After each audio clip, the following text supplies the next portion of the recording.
আপনারা দেখছেন লিপি ডিজিটাল। চোখ রাখবো আজকের খবরের দিকে।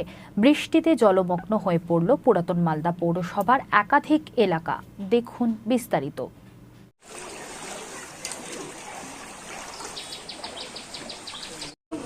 কয়েকদিন আগে বৃষ্টি হয়েছিল, তবুও ছিল। এই 2 দিন মধ্যে আমরা আসিনি এখানে। আজকে বাচ্চাকে স্কুলে নিয়ে যাচ্ছি, তবুও দেখছি এইরকমভাবে জল। সেই ব্যবস্থা বাচ্চা তো না, সব বাচ্চাই যাওয়া আসা করছে এই জলের মধ্যে দিয়ে। এটা একটা পচা জল, ড্রেনের জল যখন উঠছে পচাই জল।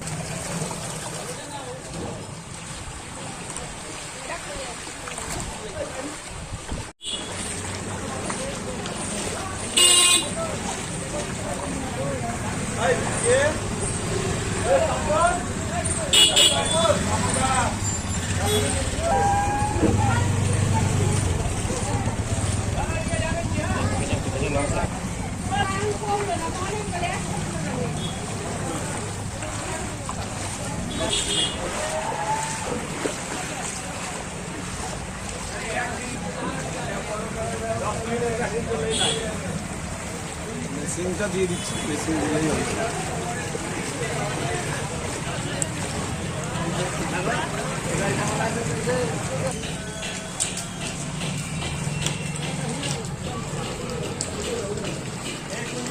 কিন্তু কেউ আসে না, লেগে দেবে পৌরসভার উদ্যোগে সব করা হয়। কোনো দেখানো হয় না।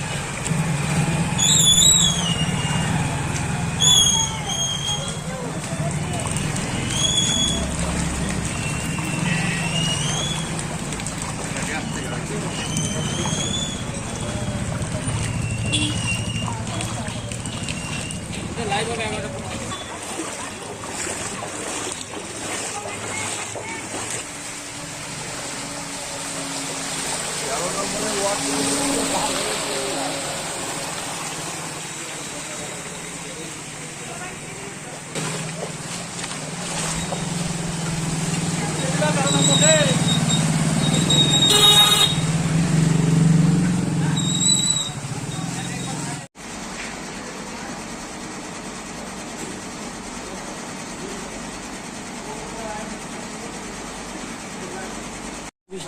টানা বৃষ্টিতে জলমগ্ন 2টি ওয়ার্ডের একাধিক এলাকা, কি দেখছেন?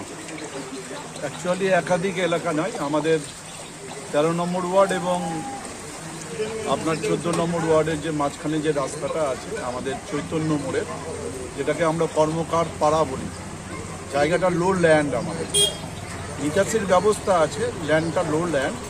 এবং আপনারা জানেন কয়েকদিন ধরে ওভার বর্ষণ, একটা নিম্নচাপ চলছে এবং সেখানটা ওভার বর্ষণের জন্য এখানটা জলটা জমে গিয়েছে।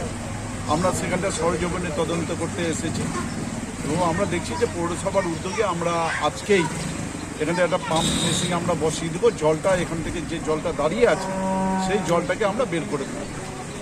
জল কেন যে ব্যবস্থা নেই? একদম না, আপনারা দেখতেই পাচ্ছেন যে নিকাশির ব্যবস্থা রয়েছে এখানে, কিন্তু ওভার বর্ষণের ফলে যে নিকাশির যে ব্যবস্থাটা আছে সেই নিকাশির ব্যবস্থাটা এত পরিমাণে যে জলটা, সেই জলটা কিন্তু ধারণ ক্ষমতাটা কম। আগামী দিনে আমরা সেই প্রজেক্টটাও দিয়েছি, এখানকার একটা প্রজেক্ট দিয়েছি, প্রায় 2,70,00,000 টাকার একটা প্রজেক্ট দিয়েছি, যে ড্রেনটা মাঝখান দিয়ে যে নিকাশির ব্যবস্থা হবে। একটা সাইডে এখন বর্তমানে নিকাশির ব্যবস্থা আছে, মাঝখানে সেই ড্রেনটা একটা অনেক গভীর হবে। তখন ওভার বর্ষণ হলো তখন জলটা কিন্তু বেরিয়ে যাবে আর জলটা দাঁড়াবে না। কবে থেকে কাজ শুরু? ইমিডিয়েট বর্ষার পরেই কাজটা শুরু হবে।